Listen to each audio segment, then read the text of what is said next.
महाराष्ट्र में नाम बदलने को लेकर सियासी पारा चढ़ गया है।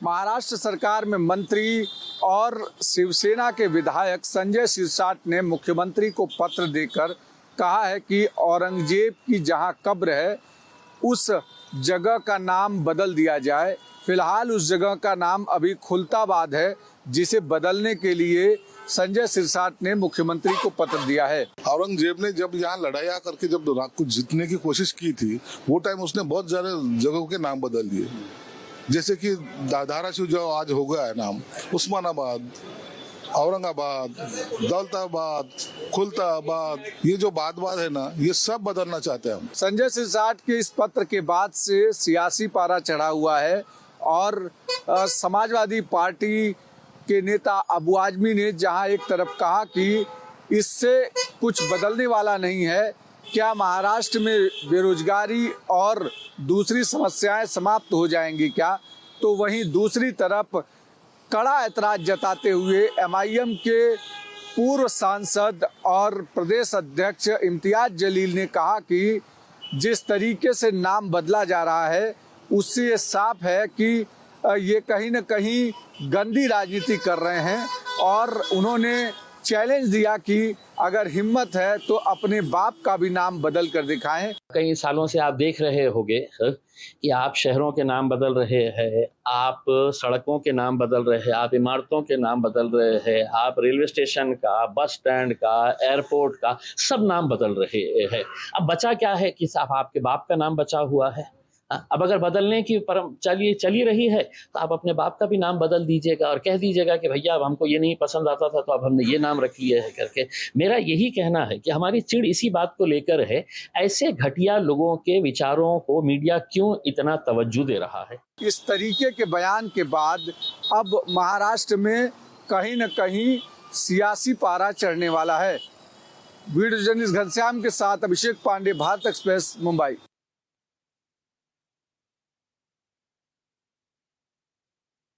विधानसभा में वक्फ अमेंडमेंट बिल को लेकर लगातार हंगामा जारी है। विपक्ष सरकार पर आरोप लगा रहा है कि वक्फ संपत्तियों से जुड़े इस बिल के जरिए लोगों की आवाज दबाई जा रही है, तो वहीं सत्ता पक्ष का कहना है कि बिल कानून बन चुका है और अब इस पर बहस करने का कोई मतलब नहीं। बिल पर हो रही सियासत के बीच सबसे बड़ा सवाल यही है कि आखिर आम जनता से जुड़े मुद्दों पर चर्चा कब होगी, क्योंकि विधानसभा में नेताओं की बयानबाजी और आरोप प्रत्यारोप के बीच जनता की समस्याएं कहीं गुम हो गई हैं। विकास अब्रोल, भारत एक्सप्रेस, जम्मू।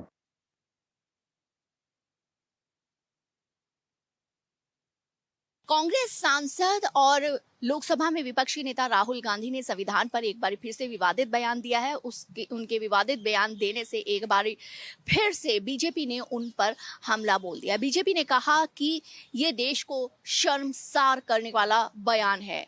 राहुल गांधी को इतना भी नहीं पता कि संविधान का निर्माण कब हुआ था।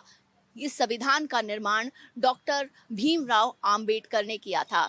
बीजेपी के प्रवक्ता और सांसद सुधांशु त्रिवेदी ने एक प्रेस कॉन्फ्रेंस करके कहा कि राहुल गांधी को इतना पता होना चाहिए कि संविधान को 26 नवंबर 1949 को अंतिम रूप दिया गया। प्रधानमंत्री नरेंद्र मोदी ने इस दिन को संविधान दिवस इसीलिए घोषित किया गया ताकि इस तरीके से जिन युवाओं को जो है वो ये नहीं पता कि संविधान कब बना, उन गुमराह युवाओं को समझाया जा सके।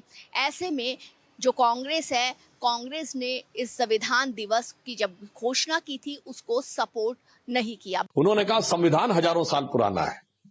मुझे तो यह देखकर एक विचित्र अनुभूति हुई। ये वो कांग्रेस पार्टी जो ये मानती नहीं थी कि ये देश हजारों साल पुराना है। ये तो वो लोग कहते थे कि ये देश मुगलों ने आके बनाया, एक किया, या अंग्रेजों ने आके एक किया। कम से कम राहुल गांधी जी के मुंह से अगर यह अज्ञानतावश भी निकला है कि वह संविधान जो 1949 26 नवंबर को बनकर तैयार हुआ, 26 जनवरी 1950 को लागू हुआ, उसके बारे में वो कह रहे हैं कि हजारों साल पुराना है। मगर इतना जरूर मैं कहना चाहूंगा, ये देश हजारों साल पुराना है। भारत एक्सप्रेस के लिए कैमरामैन विवेक के साथ कोमल शर्मा।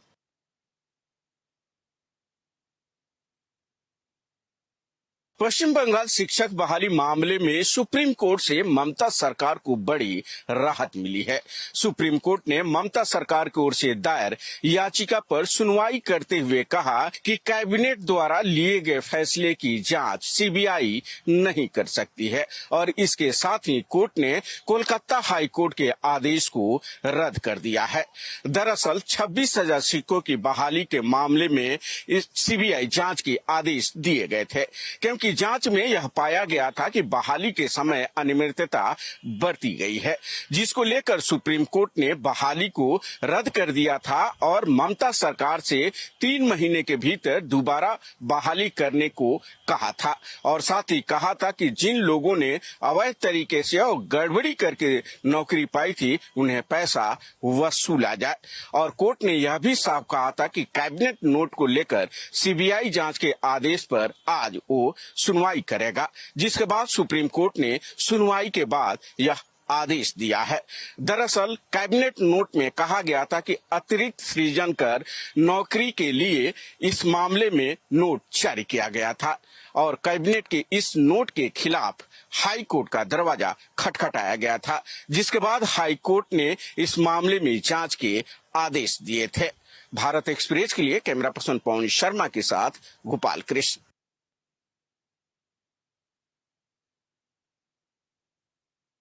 बीजेपी के प्रदेश अध्यक्ष दिलीप जायसवाल के बॉडीगार्ड आशुतोष मिश्रा ने आत्महत्या कर सनसनी फैला दी है।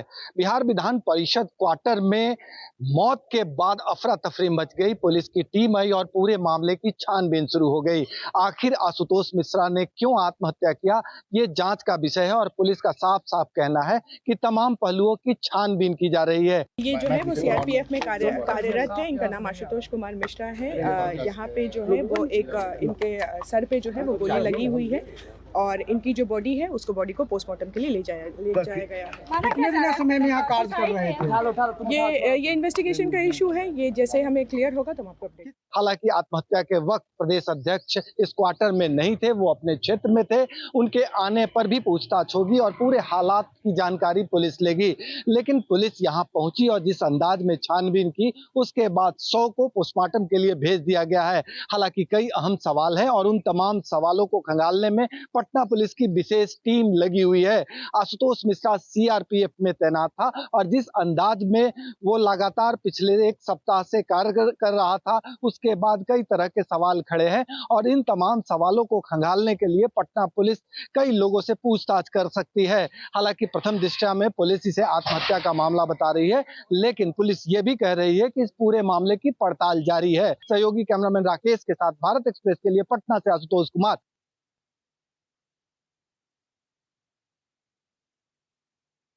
झारखंड मुक्ति मोर्चा का महाधिवेशन 15 और 16 अप्रैल को खेलगांव के इंडोर स्टेडियम में होगा। इस अधिवेशन को लेकर पार्टी की तैयारियां चरम पर हैं और पार्टी के हर कार्यकर्ता में अलग तरह का उत्साह है। विधानसभा चुनाव में भारी जीत के बाद झारखंड मुक्ति मोर्चा कई स्तर पर कार्य कर रहा है और ये महाधिवेशन उन कार्यों को कहीं न कहीं अमली जामा पहनाने में योगदान साबित करेगा।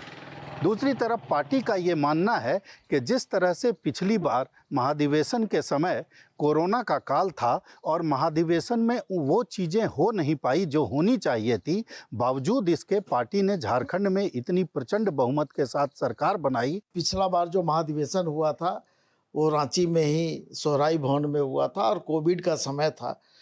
तो इस बार जो महाधिवेशन हो रहा है, इस महाधिवेशन को लेकर के पार्टी के हर स्तर के कार्यकर्ताओं में उत्साह है और प्रत्येक राज्य से हम कह सकते हैं कि यहाँ प्रतिनिधि आएंगे। झारखंड के अलावा बिहार, बंगाल, उड़ीसा, असम, छत्तीसगढ़, महाराष्ट्र, तमिलनाडु, इन सभी राज्यों से पार्टी के प्रतिनिधि इस महाधिवेशन में भाग लेंगे।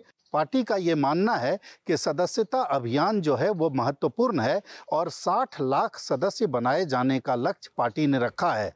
महाधिवेशन में इस लक्ष्य पर भी गंभीर रूप से बातचीत होगी और कार्यकर्ताओं को इस संबंध में विशेष दिशा निर्देश दिया जाएगा कि किस तरह से पार्टी अपने सदस्यता अभियान के लक्ष्य को पूरा कर सके। महाधिवेशन के पहले जितनी भी कमेटियां हैं वो भंग कर दी गई हैं और उसकी जो जिलावार कमेटियों के गठन संबंधी अन्य जो कार्य होते हैं महाधिवेशन से पूर्व, उसके लिए पार्टी लगातार काम कर रही है, रोज बैठकें हो रही हैं और इस महाधिवेशन के बाद पार्टी एक नए रूप में सामने दिखाई देगी, इसकी उम्मीद पार्टी का हर कार्यकर्ता कर रहा है। भारत एक्सप्रेस के लिए कैमरामैन धर्मेंद्र के साथ मधुकर आनंद, रांची।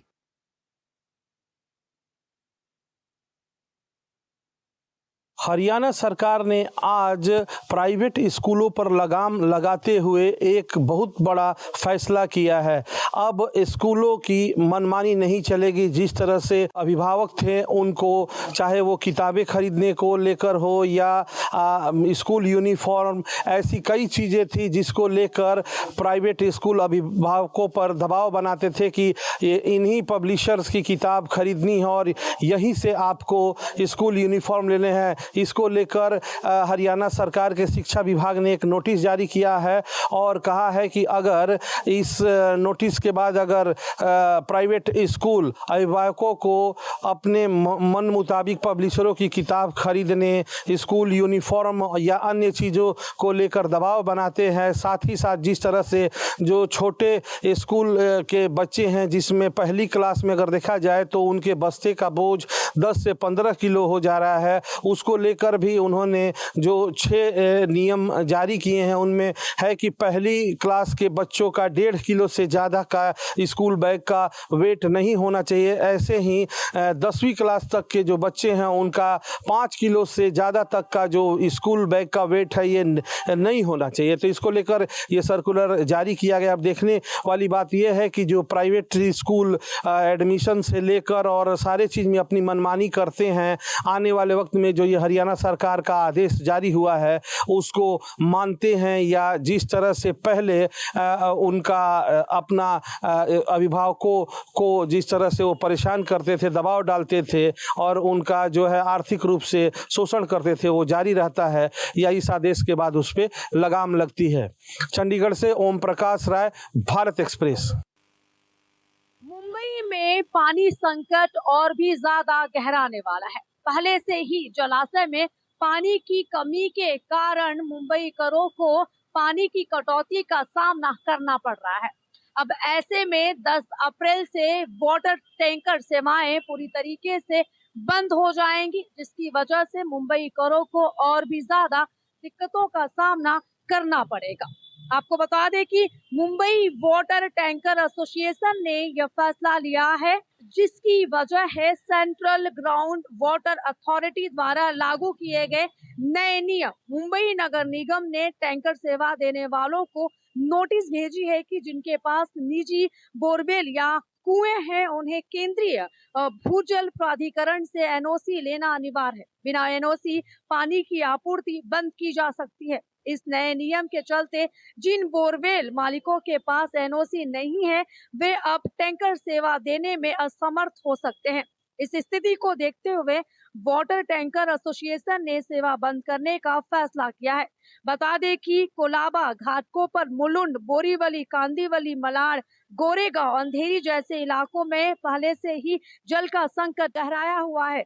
इन जगहों पर वाटर टैंकरों के जरिए भारी मात्रा में पानी की आपूर्ति की जा रही है। अब ऐसे में जिस तरीके से अगर इन टैंकरों पर पूरी तरीके से पाबंदी लगा दी जाएगी तो उससे मुंबईकरों को पानी को लेकर सबसे ज्यादा जूझना पड़ेगा और ज्यादा दिक्कतों का सामना करना पड़ेगा। अब ऐसे में ये देखना होगा कि इस पूरे मामले को लेकर सरकार की तरफ से क्या कुछ कदम उठाया जाता है। कैमरामैन रोहन के साथ में आंचल तिवारी, भारत एक्सप्रेस।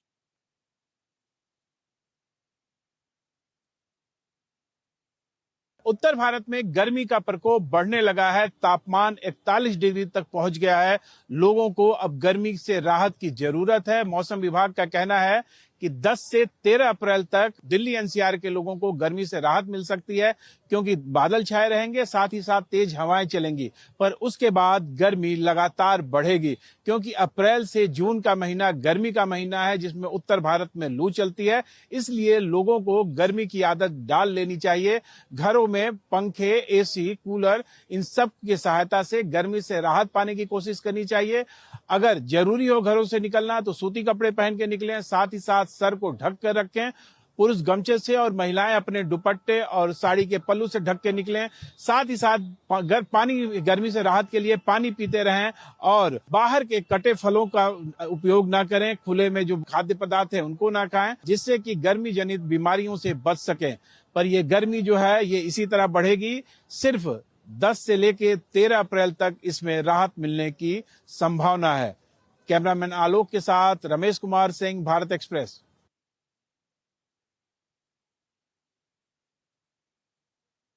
इंदौर में गर्मी ने अपना सितम ढाना शुरू कर दिया है। आज भी पारा 41 डिग्री के पार हो गया है। मौसम विभाग की माने तो आने वाले 2-3 दिनों में गर्मी इसी तरह से तेज रहेगी और उसके बाद बारिश का संभावना जताई जा रही है। उसके बाद तापमान में थोड़ी कमी आएगी। मौसम वैज्ञानिकों का कहना है कि इतनी गर्मी अप्रैल माह के अंत में या मई माह के पहले सप्ताह में होती है, लेकिन इस बार अप्रैल के पहले ही गर्मी ने शुरुआत कर दी है, जिससे कि आने वाली गर्मी का अंदाजा लगाया जा रहा है। मौसम वैज्ञानिकों का मानना है कि इस बार हो सकता है कि गर्मी सारे रिकॉर्ड तोड़ दे। जैसे कि आईएमडी ने पहले से ही फोरकास्ट कर रखी है कि इस बार जो लू है वो काफ़ी चलेगी, पूरे भारत में चलेगी। और जो गर्मी है या कह सकते हैं कि लू है, वो जो अवधि है, यानी कि घंटे हैं, जो दिन में हमको 3-4 घंटे दिखाई दिए थे, वो इस बार हो सकता है हमको बढ़े हुए दिखाई देंगे। और वो जो लू चलने का जो दौर है वो हो सकता है हमको इस बार 1 सप्ताह से ज़्यादा भी दिखाई देने की संभावना व्यक्त की गई। वहीं डॉक्टर्स का कहना है कि लोग पूरे आस्तीन के कपड़े पहने और हल्का और तरल पदार्थ खाने पीने में इस्तेमाल करें, ताकि उनका स्वास्थ्य को गर्मी किसी तरह से प्रभावित न कर पाए। कैमरामैन इमरान खान के साथ जय व्यास, भारत एक्सप्रेस, इंदौर।